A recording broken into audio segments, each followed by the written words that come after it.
The controversy surrounding the President's West African Examination Council certificate may have finally been laid to rest, as WAEC has issued President Muhammadu Buhari an attestation and confirmation of results.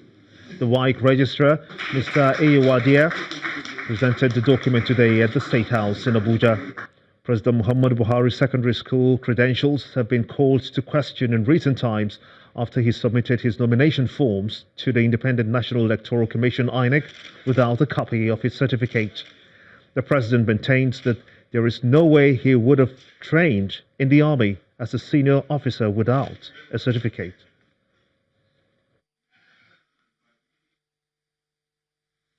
But then, for you to be trained as an officer, you must have school certificate.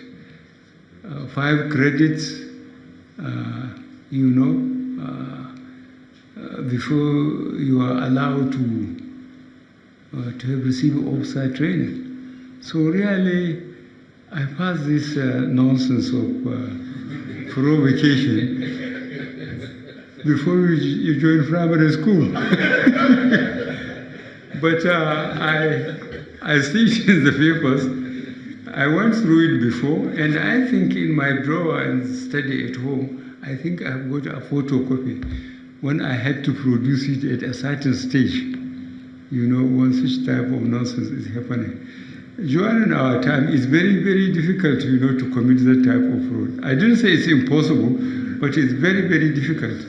And you can't join the officer corps training as in the military, that is Army, Navy, Air Force, and even the police to become inspectors, unless you have a school certificate, and basically with maths and English, or you take the professional exam and pass in maths and English there, and geography. So I thank you very much for trying to salvage the integrity of your institution, but I'm telling you, I am so fed up with this, that when I saw it, I have to be persuaded, to come to go through it all over again. Nigeria's President Muhammadu Buhari. The National Industrial Court of Nigeria sitting in Abuja has restrained organized labor from proceeding on the nationwide strike scheduled to commence on November the 6th over the minimum wage dispute.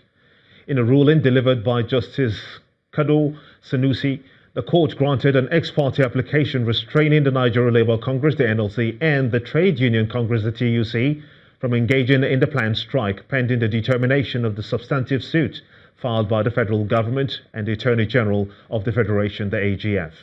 Justice Sanusi also restrained the NLC and the TUC and the incorporated trustees of the Nigerian Governors Forum from taking steps capable of destroying the subject of the dispute. The judge said that he was moved to grant the ex parte application argued by the Solicitor General of the Federation, Dayo Akpata, because of the likely devastating effects of the strike on the nation, the economy, and the people. Hearing of the main suit has been fixed for November the 8th.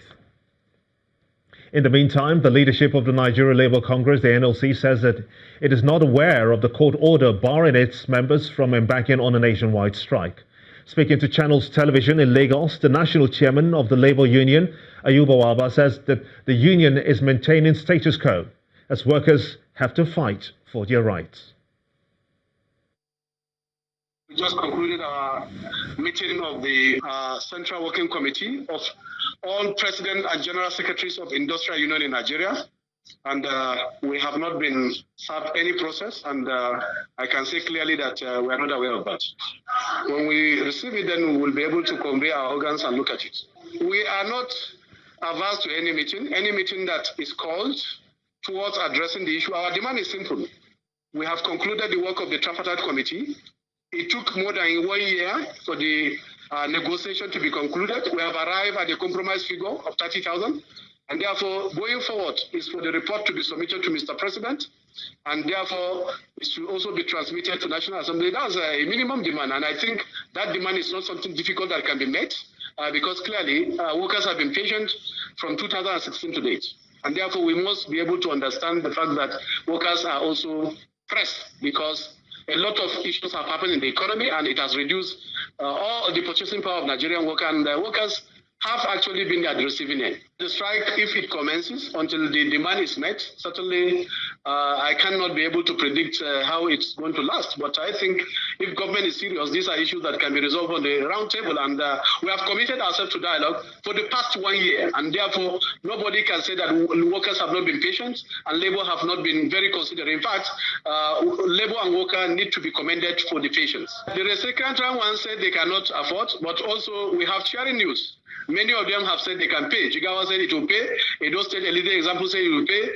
Gombe said it will pay. Bayelsa said it will pay. So we have many that are ready to pay. So clearly, that is not the position of Nigerian workers. Nigerian workers are actually more important and have committed themselves to the service of the nation. And therefore, I think 30,000 cannot be too difficult to actually pay the minimum worker in Nigeria.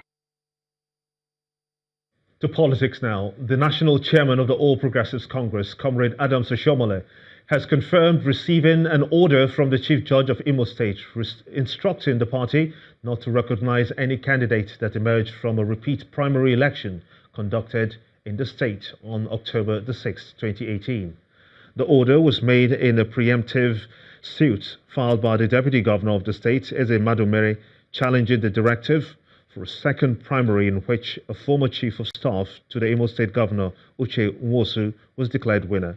Mr. Oshiomhole also reaffirmed Mr. Dapo Abiodun as the governorship candidate of the party in Ogun State.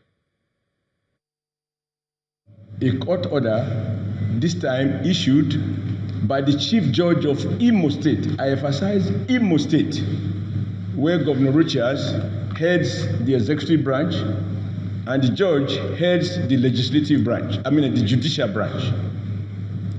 That judge, in his wisdom, having had prayers by those who appear before him, including the sitting deputy governor, to Rochas Okorocha, he is the one who went to obtain that order.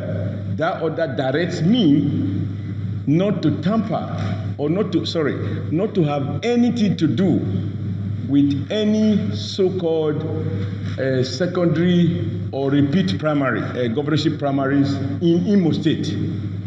And so, in line with the advice of my very dear friend, Governor Rochas Okorocha, we will have nothing to do with the so-called second governorship primaries that allegedly produce Rochas Okorocha's son-in-law,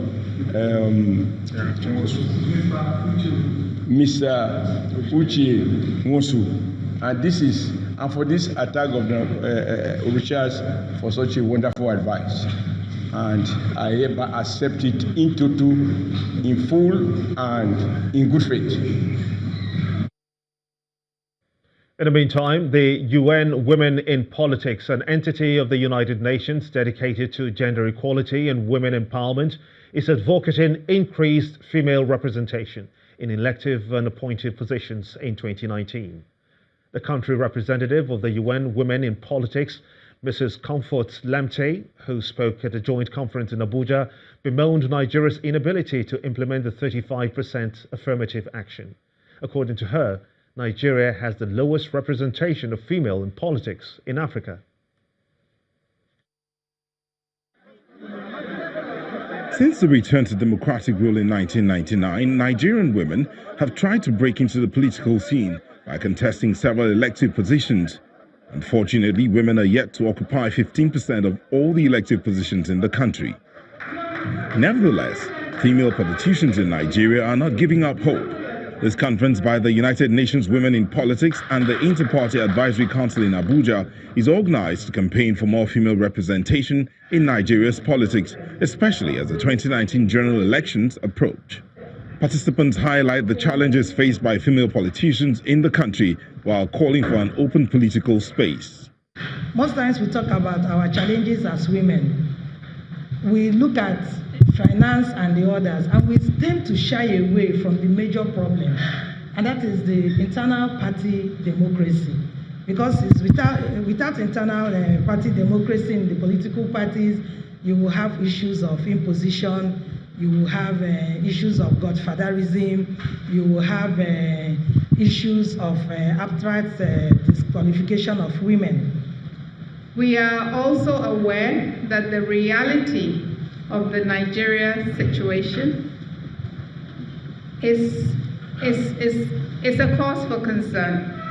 And unfortunately, this undermines Nigeria's standard-setting role as a leader in this region. Women represent about 49% of Nigeria's estimated 193 million population, but this numerical strength has not worked in favor of women when it comes to the structure of national politics. For instance, only one female presidential candidate participated in the 2015 general elections. Also, out of the 109 senators in the 8th Assembly, only 7 are women and 23 in the House of Representatives out of the 469 members, a situation that this group wants to change. Women have a lot to contribute to the prosperity of every community. So, to encourage growth and rapid development, it is necessary that we support women's full participation in the economic, social, and political life. The entire strength of IPAC with 91 political parties in Nigeria should be brought into this process so that we can have a change in narrative. 87 female candidates contested for governorship positions in 2015, but none of them won. This group is advocating a change of the political composition in 2019 with more women in elective positions if female politicians are supported by their political parties.